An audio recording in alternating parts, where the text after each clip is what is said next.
Hi there, it's Beth Goudy, and I'm here at Metropolitan Community Church of the Lehigh Valley in the church's chapel, and I'm talking with Carol Renna, longtime member of Metropolitan Community Church of the Lehigh Valley. So Carol, start us off. Tell us a little bit about how did you hear about MCCLV, what brought you in the doors, do you remember those days? Yes. You connected though with Kindred Spirits. You connected with other women-oriented women. Yes. And Kindred Spirits. And Kindred Spirits was meeting at MCC or knew about, there was some sort of connection there? It was meeting in the basement where okay, yeah. the UCC was with the and MCC and UCC shared space. So we were sharing that space. And you know, just talking with people, and they were like, well, have you tried, coming to MCC? And I had never heard, MCC, it's just alphabet soup, I didn't know anything about it. So I happened to go, and it was Pastor Peter. He was there, and I happened, and I hadn't been to church in years, and because I felt like I wasn't supposed to. And so I came to church, and I sat in the back, and because I was like, I don't know how this is going to go. And it was just such a moving sermon. And it just, you could feel the love in the was it a chapel, I guess? It was just so amazing. So I started going. And that was when I started coming to MCC. And then I joined MCC. Well, if you're comfortable talking about it, tell us a little bit about how you felt the presence or the absence of God throughout your cancer diagnosis. Some people feel when they're in the midst of illness that they've never felt closer to God. Others feel a distancing. Maybe you felt both. But could you say a little bit about that? Well, even before the whole cancer thing, I never felt as though God was absent from my life. It was me who was absent from God. It was like God was always there.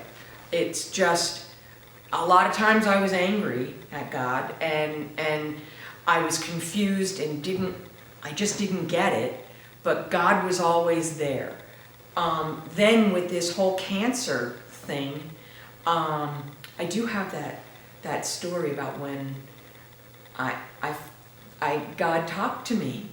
I was having, I hadn't gotten the diagnosis yet. I had found the lumps, and I was going in for just a biopsy. It was just supposed to be a 2-centimeter incision, and he was just going to take out, the tissue that was in there and sew me up, and life is going to be wonderful.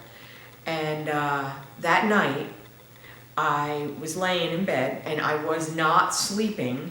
I was awake because I was nervous, and I heard a voice, but it wasn't like a hearing outside, it was like more of a hearing inside my head, and it was telling me, okay, this is going to be tough. This is cancer. It's going to be tough, but you're going to be okay, and you're not going to be alone. And I'm sorry, I'm getting misty. And I was like, oh, so what? Like, it kind of freaked me out a little bit, and then it was like, you're gonna be okay. It's gonna be tough, but you're gonna be okay.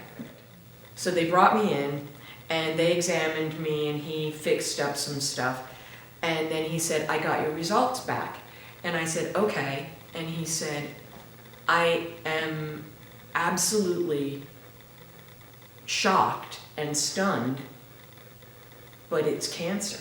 And he said, and it's not just cancer, it's cancer in situ, it's in your lymph, it's in the whole breast, it's really advanced. And he said, I'm so sorry. And I said, okay. I said, now what do we do? And he said, I don't think you understand what I'm saying. I'm saying that you're gonna have to have a mastectomy. And he said, because none of the tests that we did showed your cancer, I am advising for a bilateral mastectomy. And I said, okay, so now what do I do? I never had cancer before, I don't know what to do.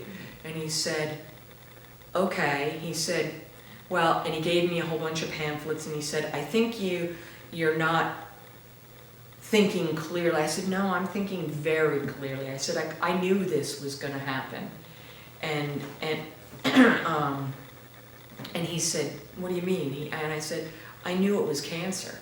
And he said, how did you know that? I said, I was told. I said, and I think it was God or an angel who told me that it was cancer.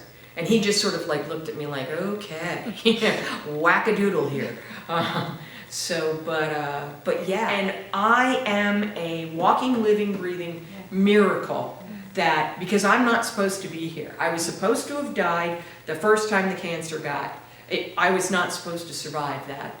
Then this next time with that, I was not supposed to be able, they were gonna give me palliative care.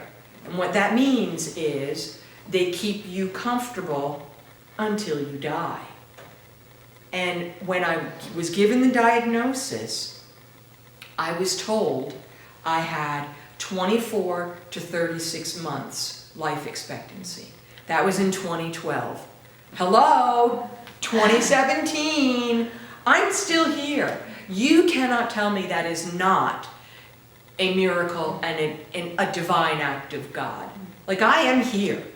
So I like, God is with me every day, all the time. You know, God is good all the time. Yeah. Well, I don't think there's any segue to that. What an amazing testimony, and thank you so much for sharing it. Yay. Okay, thank you everyone. Take care, bye-bye. Woo-hoo.